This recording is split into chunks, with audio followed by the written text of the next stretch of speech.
Welcome to the What Makes This Work for Learners section. You're getting a good overview here of how this all works and some of the science behind why this works. This is a non-linear process. And what that means is no two inquiries look the same. You're going to need to put your flexibility hat on when you jump into this inquiry world. I've talked with many parents as they come through the school or online, and I find that their children are either bored at school or they're pressured and anxious. Both ends of the spectrum result in disengagement and sometimes acting out in class or being the class clown or just being disruptive. Oftentimes this is no fault of the learner. They just aren't in an environment suited for the optimal learning zone. Now, the science behind much of this inquiry model comes from educational researchers and research in psychology.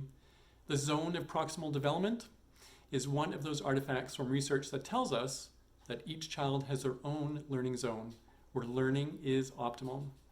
It is the job of the teacher to help each student find their learning zone. We also know that people can learn more and remember specifics more clearly when the learning is more intense.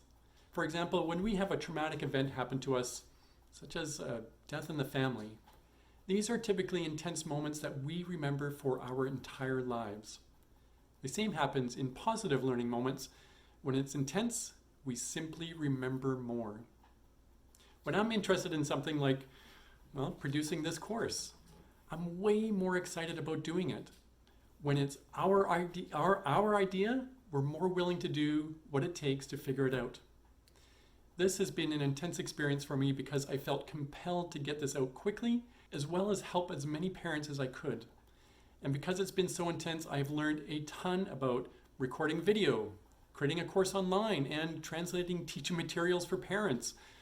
I'm going to remember these moments for a very long time. The 7-step model that we use at school is to help replicate an environment for interest-driven and intense learning. You can definitely replicate this same sense of learning within a home environment. You're going to need to be a facilitator or coach to your child, and that's hard to do when you have such a close relationship with our children. It requires the ability to remove our parenting from the process and meet them where they're at in their learning level. Even the teachers at the school consider themselves learners sitting next to the young learners at the table.